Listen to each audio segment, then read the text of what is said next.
Hello and welcome to Global Eye. Leaders of 8 nations, including India, China, Russia and Pakistan, gathered in Samarkand city of Uzbekistan for the Shanghai Cooperation Organization Summit. This is the first meeting of the SCO members after the pandemic. This is also the first time when Prime Minister Modi and Chinese President Xi Jinping came face-to-face after the deadly border clashes in 2020.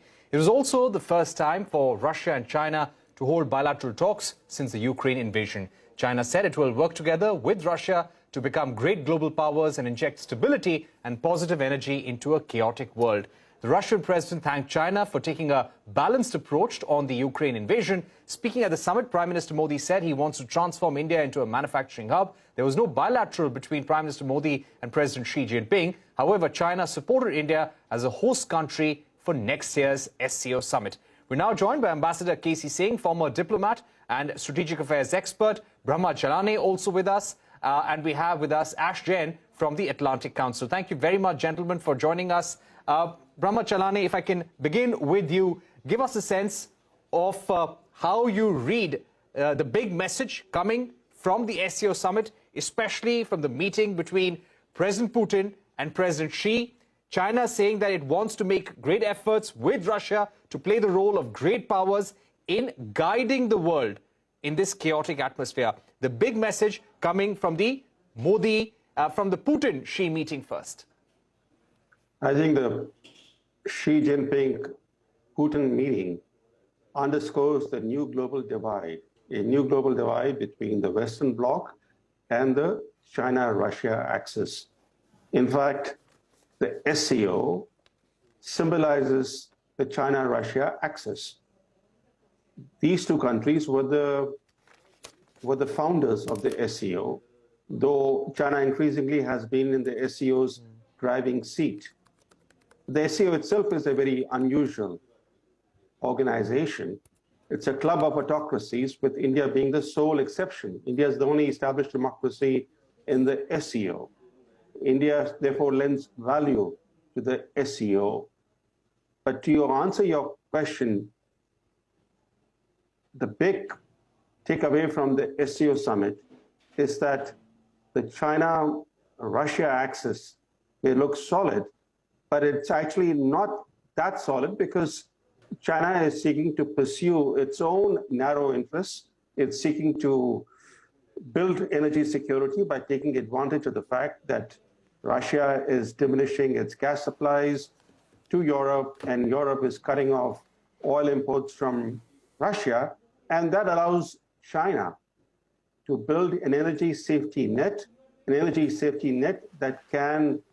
will not be subject in any war scenario, a Taiwan war crisis, subject to a US interdiction.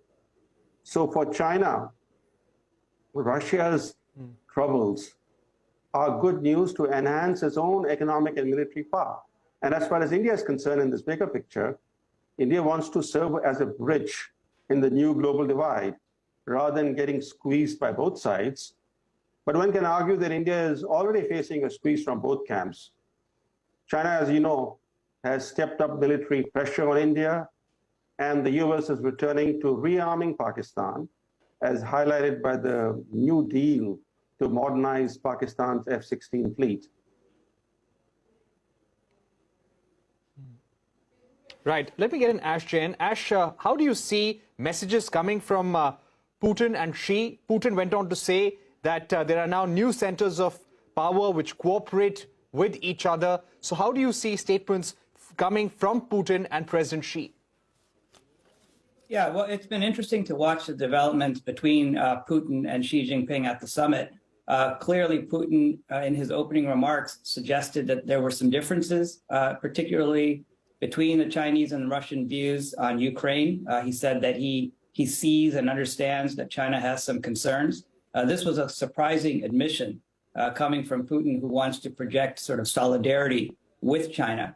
But the overall message, I think the overall symbolism of the meeting, the fact that the Chinese and the Russian leaders have come together in this setting, suggests that they continue to support each other with their broader global agenda, pushing back on the West, pushing back on the US-led international order, they see that they're trying to create a kind of club that makes the world safe for their autocratic systems of government. And what we saw in the larger messaging and the fact that this was Xi Jinping's first visit outside of China since COVID began, a visit that made clear that he wants to stand together and show the world that China and Russia and the other Central Asian states are acting in one voice, in one setting, in terms of looking at the challenges facing the global order. Now, India's participation in this summit is another story, and it's clear from the Russian-Chinese perspective that they would like to engage a broader grouping that includes India and others as they stand up to and project this kind of anti-Western global vision. India itself is a little bit of a misfit as a long-standing democracy in this club. Right. Let me get Ambassador K.C. Singh. Ambassador K.C. Singh, in the past as well, Russia and China have spoken about their friendship. They have gone on to say that they hope that this partnership will be an example for international relations across the world. Do you think the closeness, the proximity of the two leaders, of the two countries at the SCO Summit was symbolism limited to the SCO Summit, or is there a larger significance for the evolving global order as a result of their statements? Well, firstly, look at the difference between the language used in Beijing at the end of the Olympics there, where they talked of no limits partnership. And this is before Russia opened its Ukraine campaign. So there the Chinese were looking at a much broader engagement with Russia in terms of the context then existing. So convergence was taking place. The Chinese, as Mr. Chellaney has put it, were looking for energy security, and that was being provided by Russia turning away from the West and diversifying, and therefore reaching out to Chinese and supplying the energy. There's a new pipeline, which is a gas pipeline, which is coming up, which now gains even more importance when Nord Stream, etc., are becoming dysfunctional or non-functional. Particularly after December, if Europe is going to scale back completely, then the Russians need new markets. And therefore, China provides an immediate market. Now, the question is, what is India doing? It's always known that the focus would be on Xi Jinping as well as Vladimir Putin, because that's what the world was watching to see. Is it still a no-limits partnership, or it's a conditional partnership? Now, it appears it's a more conditional partnership. China does not want to hazard its relationship with the West. So far has not supplied military equipment, probably is not prepared to.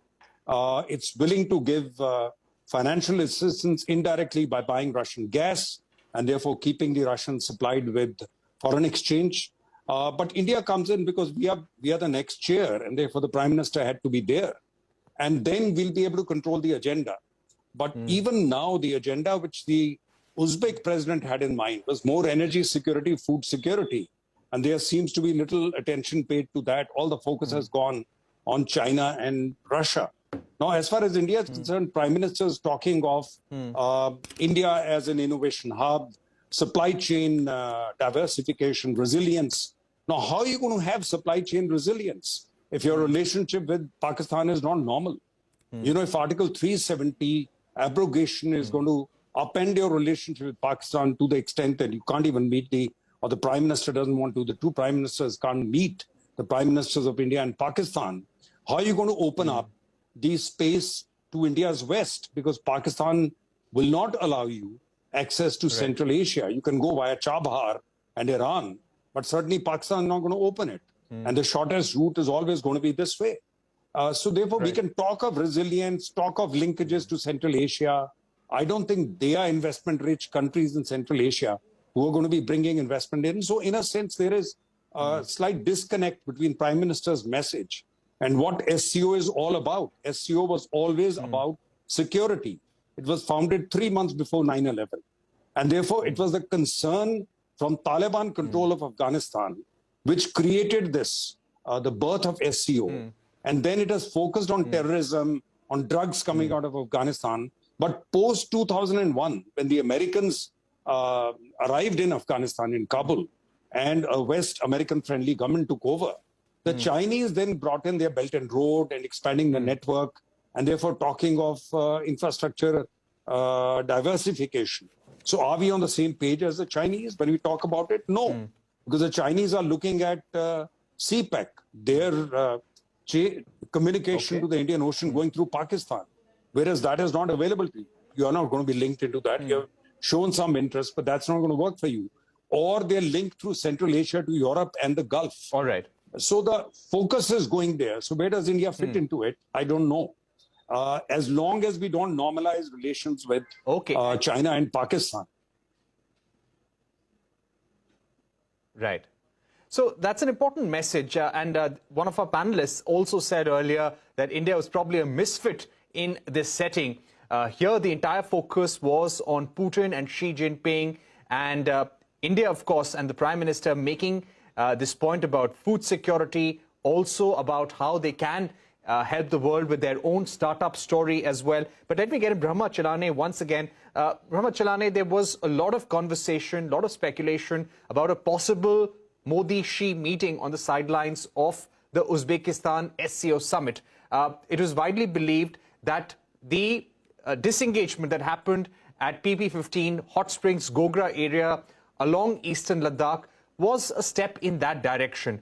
But over here, we did see them standing next to each other in a group photograph. But beyond that, there was no conversation, no bilateral, no handshake. So how do you see this turn of events? Well, first, looking at it more broadly, India can expect no respite in strategic pressure from China, even as China rakes in growing profits from its lopsided trade relationship with India. China is strengthening its access with Pakistan. It's trying to weigh down India. And all that leaves India's options more constrained.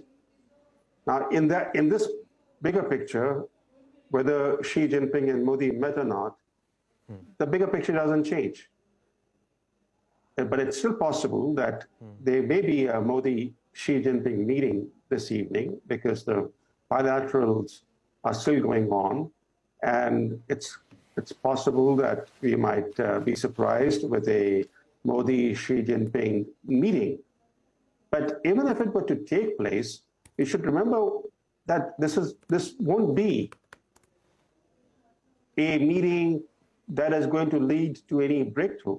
After all, Modi has met Xi Jinping how many times? 18 times. 18 times he met Xi Jinping, and yet the Chinese committed encroachments in Ladakh. They stabbed India in the back, despite Modi bending over backwards to befriend China. The first foreign leader Modi hosted after becoming prime minister was Xi Jinping. And what did Xi Jinping bring as a gift? He brought a Chinese encroachment in Ladakh in 2014. So the more India has sought to engage with China, the more China has pretended that it's engaging India while it has been working to contain India. So a Xi Jinping, Narendra Modi meeting is not going to make much of a difference to the bigger picture that India faces growing strategic pressure from China. And it has to deal with that pressure not through showmanship, diplomatic showmanship, which is what we increasingly are focusing on. In recent years, every China-India meeting has been overhyped in India, especially by the Indian media. And yet, our troubles with China have been growing. So India needs to fundamentally change course. It has to not shy away from employing leverage where it has leverage. It should use its large market as a powerful source of leverage vis-a-vis major economies like China. It is true that India has been imbibing greater realism, yet, as you know, India remains intrinsically reactive. And without proactive diplomacy and proactive national defense. All right, welcome back. We are discussing the big developments at the SCO Summit and key takeaways and impact on the region. Let me go across to Ash Jain of Atlantic Council. Ash Jain, we saw several key bilaterals on the sidelines of this meeting. How would you read the meeting between Prime Minister Modi and President Putin? Well, clearly this was Russia's attempt, Putin's attempt to show the world that Russia is not isolated. From Russia's point of view, India is an important partner. It is important for Putin to show that he has maintained global relations with important and powerful countries around the world, despite the Western sanctions and the efforts to isolate him for the war in Ukraine. And Modi, from his perspective, sees the need to continue to engage with Russia, primarily because Russia provides a cheap source of oil and energy supplies. So I think this was interesting for the two of them to have a chance to discuss greater cooperation, particularly on the energy and economic side, and to show that, at least from the Russian perspective, that they do have friends and they have partners, despite the war in Ukraine. I think it's somewhat treacherous for India in this case, because India is also under a lot of pressure from the United States and the West to distance itself from Russia. The effort is to try to penalize what Russia is doing in Ukraine by cutting off and isolating it economically and diplomatically. So Modi is taking somewhat of a risk here in terms of creating some greater tensions or discomfort in his relationship and his desire to maintain a good partnership with the West, even as he continues to stand with Putin. So it's a balancing act, and it's a Right. challenge that India is continuing to engage in here as it tries to balance its economic interests, but also maintain and strengthen ties with the West, with the Quad, and with other countries that it needs, especially if it wants to continue to have a robust kind of defense with regard to the challenges from China. Right. Ambassador Casey Singh, coming to Iran, we saw the Prime Minister having a bilateral with the President of Iran. There was a bilateral between Russia and Iran as well on the sidelines of this meeting. President Putin welcomed President Raisi into the SCO as well. So how do you see Iran's presence here at the SCO, the key conversations, the takeaways from the meetings? Iran has joined SCO at the summit. And I think the Russians, the general information is that the Russians are working to ensure that the nuclear deal is not revived very quickly as far as Iran is concerned. Because was Iran to get the nuclear deal and therefore have the sanctions lifted, it may start producing and exporting more oil. It's been suffering and the sanctions may be lifted. Because the West, between Russia and Iran, today Iran is seen as a lesser evil. And therefore they would like to take the sanctions off and wean it away. And that is a way where you need, they need the energy prices to come down with the US November midterm elections coming up. Russian attempt would be to encourage Iran not to go down that path and remain with them. Iranians, as usual, will play both sides or multiple sides. They are past masters at that. There won't be an easy solution because the Americans will have to get the Saudis, the Emiratis, and the Israelis on board to really get Iranian nuclear deal resurrected. So that is the game there. But essentially at these summits, what were the leaders there for? Xi Jinping came because his zero COVID policy is leading to a slowdown of the Chinese economy. And he has next month the extremely important Communist Congress meeting where he wants the limit on the 2 terms to disappear. And he continues then forever as the leader of China. For Putin, it was important to show that he's not isolated. He's had a severe setback militarily in Kharkiv. His military is under pressure. And was he to lose Kherson, where now the pressure is building up, you may see internal changes in Russia. And that is a danger in engaging Russia at the cost of even offending the West. If tomorrow Putin doesn't stay, then all the investment you are making would not be worthwhile. And therefore, it's this balancing. And that's why the Ukraine word is not mentioned by anyone. Even India didn't bring it up, maybe not by name. When we are talking of instability and stability comes in, nobody asks why there's instability. Because the Chinese are assertive in South China Sea and they want to invade Taiwan or threatening to.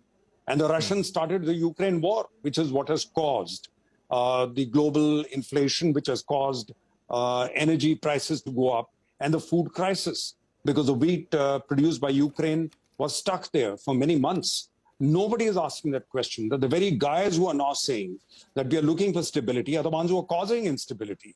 And India is now sitting at the same table with them. So it's going to become more and more difficult for India to do this balancing. Right. There'll have to be some plain speaking to be done with both sides. You can't just do it with the West. You have also to do with these two gentlemen that you sit at the table with. So therefore, it's a balancing game, but which will get more complex, has already got complex, and may get more complex as we go forward. Okay, we've run out of time, but Brahma Chellaney, Ambassador KC Singh, Ash Jain, thank you very much for joining us here on Global Eye, giving us your view on the big highlights of the SCO Summit. Thanks for watching. Goodbye.